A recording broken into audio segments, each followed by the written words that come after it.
Salut les EB5. Aujourd'hui, notre leçon est une leçon d'orthographe et de dictée. On trouve cette leçon à la page 61 du livre unique de français, Vivre le français, ou bien à la page 48-49 dans le cahier d'activité. Dans cette séance, on a deux objectifs.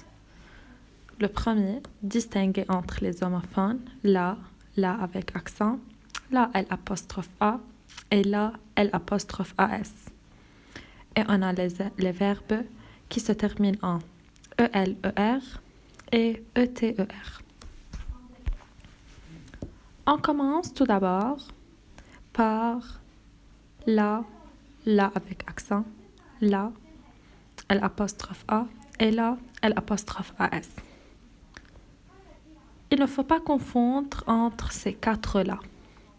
Tout d'abord, la est l'article défini qui précède un nom féminin, c'est-à-dire cette là, on la trouve toujours près d'un nom féminin. C'est impossible de la trouver seule. Comme la sœur de Mourad s'appelle Joanne. Alors là est un article défini, c'est un déterminant. Au masculin, on a le, par exemple le frère. Au féminin, on a la sœur.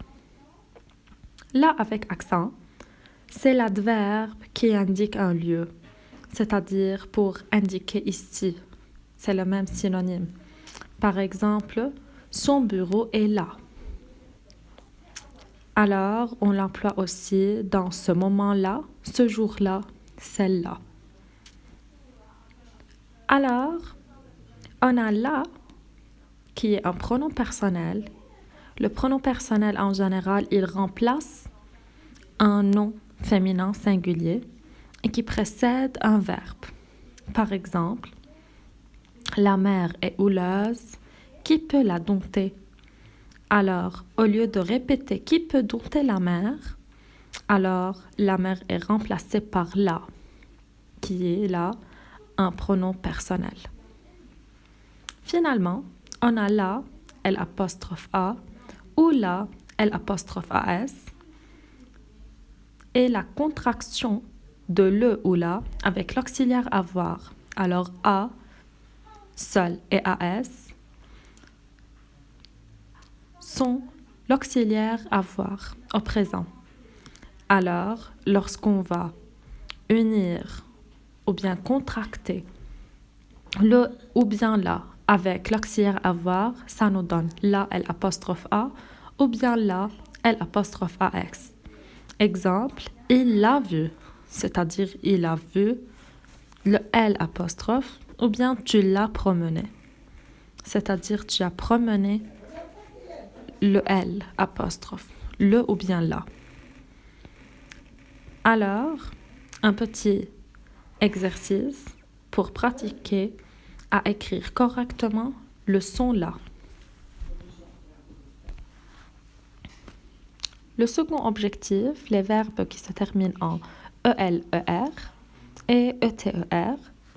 En général, les verbes en ELER et ETER doublent le L ou le T devant un E muet. Exemple, je jette, je double le T. C'est une consonne qui se trouve entre deux voyelles, mais devant le O est différent. On dit nous jetons. Je mets un seul T. De même avec le verbe appeler, j'appelle de L, mais devant le O, ça devient nous appelons un seul L. Mais on a quelques exceptions. Quelques verbes en ELER ou ETER ne doublent pas le L ou le T devant le E muet, mais s'écrivent avec un accent grave sur le E. Par exemple, déceler, ciseler, geler, modeler, marteler, peler, acheter, crocheter, halter et fureter. Alors, ces verbes sont à retenir. Et maintenant, on continue par le deuxième exercice pour pratiquer un peu comment on conjugue les verbes qui se terminent par ELER ou bien ETER au présent devant un E muet. Comme ça, notre leçon est terminée. Maintenant, c'est le temps de pratiquer. Préparez vos cahiers pour une dictée. Demandez l'aide d'un adulte pour vous dicter le paragraphe La Bête à la page 61 dans le livre de lecture.